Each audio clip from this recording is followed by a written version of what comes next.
नमस्कार, मैं डॉक्टर संजीव गुलाटी हूँ, director nephrology and kidney transplant, Fortis group of hospitals NCR. आज हम एक बहुत इम्पॉर्टेंट सवाल पर डिस्कशन करने जा रहे हैं और ये है safe pain killers for kidney patients.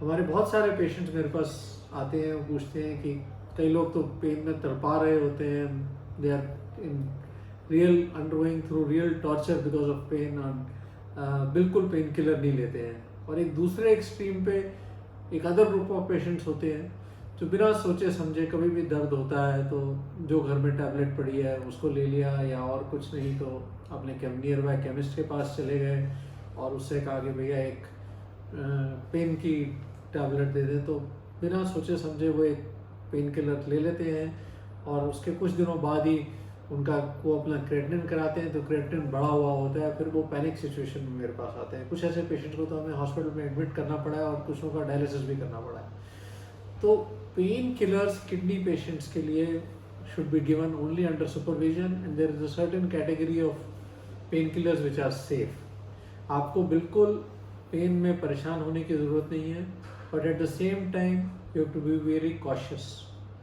तो कौन से पेन किलर्स आपके लिए सेफ है? देखिए, एक टैबलेट जो आप इमरजेंसी में डॉक्टर से बिना पूछे भी ले सकते हैं वो है पैरासीटामॉल। जनरली अराउंड 500 या 650 मिलीग्राम कंसनट्रेशन में आती है, बहुत सारे नामों से होती है, कॉमनली क्रोसिन आती है या फिर डोलो 650 आती है। तो बाय एंड लार्ज एक टैबलेट आप बिना पूछे भी ले सकते हैं। बार बार ज़रूरत पड़ रही है तो ज़रूर डॉक्टर से कंसल्ट करें और पेन की जड़ तक हमें जाना चाहिए, उसका कारण समझना चाहिए। Second category of tablets which are absolutely safe are a group of drugs called tramadol. Tramadol commonly paracetamol के साथ combine होके भी आती है, separately भी आती है, different names के साथ आती है, but जैसे common name है Ultracet. These are again by and large safe, but इससे कई बार nausea होता है, vomiting की tendency होती है. So again I will repeat कि जो भी आप tablet लें, please do it under supervision, but this is for your knowledge that yes, in an emergency if you cannot contact a doctor, एक गोली जरूर ले सकते हैं। तीसरी group of drugs which are again safe for kidney patients as painkillers are gabapentin. gabapentin बहुत ही strong pen की दवा है, यूजुअली न्यूरैल्जिक पेन में देते हैं और कई बार ये ज़्यादा लेने से थोड़ी बेहोशी भी आ सकती है। बट अगर जैसे मैंने कहा कि अगर एक टैबलेट आप ले सकते हैं, get in touch with your doctor so that it gives you relief from pain, you don't have to suffer in pain. चौथे नंबर पे जो आते हैं कुछ इंजेक्टेबल पेन किलर्स होते हैं और कुछ टैबलेट्स जो एब्डोमिनल पेन में हम लेते हैं। एक ड्रोटावेरिन होती है, जिससे पेट के दर्द अगर हो रहा हो तो ड्रोटिन डीएस के नाम से ड्रोटावेरिन टैबलेट अवेलेबल होती है। इसका इंजेक्टेबल फॉर्म होता है Buscopan. These are again safe pain killers in general. कई बार पेन गैस्ट्राइटिस की वजह से होती है तो ये तो आपका डॉक्टर देखेगा पेन, आई विल रिपीट कि पेन क्यों हो रहा है, और ऐसे में हम एंटासिड्स देते हैं, पेंटोसिड, रविप्रोजोल देते हैं।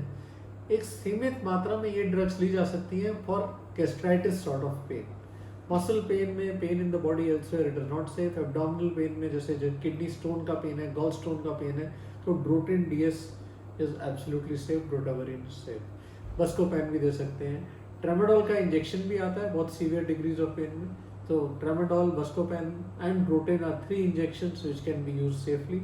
एक चौथा इंजेक्शन होता है Paracip, 1 gram paracetamol, which is also safe in kidney diseases, but mind you अगर लिवर की प्रॉब्लम है तो paracetamol has to be given in limited concentration. अब नेक्स्ट सेक्शन में मैं आपको बताऊंगा कौन से पेन किलर्स किडनी पेशेंट्स के लिए बिल्कुल अनसेफ है। ये एक ब्रॉड ग्रुप ऑफ ड्रग्स है जिसे non steroidal anti inflammatory drugs बोला जाता है।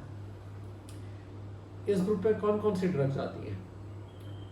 नंबर 1 पे जो सबसे पॉपुलर ड्रग है कॉम्बीफ्लैम, अरसों से चली आ रही है और लोग अक्सर घर में पड़ी होती है, बिना सोचे समझे ले लेते हैं। और ऐसे हमारे पास कई पेशेंट्स पिछले साल में अनगिनत पेशेंट्स आए हैं जिनको मालूम ही नहीं था कि उनकी किडनी डिजीज़ है। उन्होंने कभी किडनी फंक्शन चेक ही नहीं कराया, या चेक कराया तो क्रेटिनिन तो नॉर्मल था लेकिन एक्चुअली किडनी फंक्शन कमज़ोर था, यानी EGFR which is a better way of estimating kidney function कमज़ोर था। तो ऐसे में उन्होंने कॉम्बीफ्लैम ली और उनका किडनी फंक्शन क्रैश हो गया। एक पेशेंट तो डायलिसिस पे भी चला गया था, but fortunately he came to us in time. I remember the gentleman from Ambala, mister Mehta, and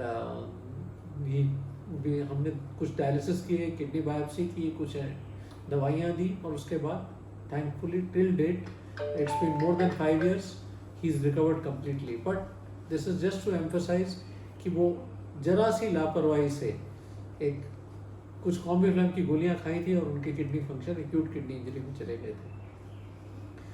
दूसरी ड्रग होती है इबुप्रोफेन, ब्रूफेन के नाम से होती है। तीसरी बोवरान, और चौथी न्यूकॉक्सिया। तो ये एक सब एक ही ग्रुप ऑफ ड्रग्स है, और इनके इंजन Meftal Spas is another one, mefenamic acid. कई लोग फीवर के लिए भी मेफेनेमिक एसिड का इस्तेमाल करते हैं। तो अगर आपको किडनी की प्रॉब्लम है तो these group of drugs which we call non-steroidal anti-inflammatory drugs including the newer ones like Nucoxia आपके लिए बिल्कुल सेफ नहीं है। Many times they are also prescribed by doctors, but some of these doctors are not aware what your kidney function is. Some of them are not aware that they cannot be used in kidney disease क्योंकि वो kidney के specialist नहीं हैं। हमारे कई ऑर्थोपेडिशियंस, कई rheumatologist use these drugs, non-steroidal anti-inflammatory drugs, because they are really potent, very effective painkillers. But before taking them, I think it is mandatory, especially in elderly patients, to get not only your serum creatinine but an estimated GFR. Estimated GFR is the most accurate way of assessing kidney function. Ideally, all these laboratories, जितनी भी laboratories हैं, जब भी आप creatinine का test कराएं उनको अपने आप ही EGFR देना चाहिए, जो कि प्रैक्टिस है अमेरिका में, कनाडा में, where I was working. And Fortis Vasant Kunj में पिछले 15 साल से हम लोगों ने ये इम्प्लीमेंट कर लिया है कि जब भी आप क्रेटिनिन टेस्ट कराएंगे आपको ऑटोमेटिकली EGFR आ जाएगा, और अगर EGFR हाईलाइटेड है, आपका कमज़ोर है, तो you should not take this drugs. Elderly patients में जनरली किडनी फंक्शन थोड़ा कमज़ोर रहता है, खासकर diabetics, high blood pressure patients. अगर आपको डिहाइड्रेशन है, again your kidney function get affected, तो ऐसे लोगों को non steroidal anti inflammatory drugs नहीं लेनी है। तो the take home message is the paracetamol यानी Crocin, Dolo is absolutely safe. All pain killers should be taken under supervision. In emergency, you can take paracetamol and these group of drugs that I told you, but under no circumstance should you take this non-steroidal anti-inflammatory drugs जैसे कॉम्बीफ्लैम, बोवरान, Brufen है, without being sure that your kidney function is fine. Thank you.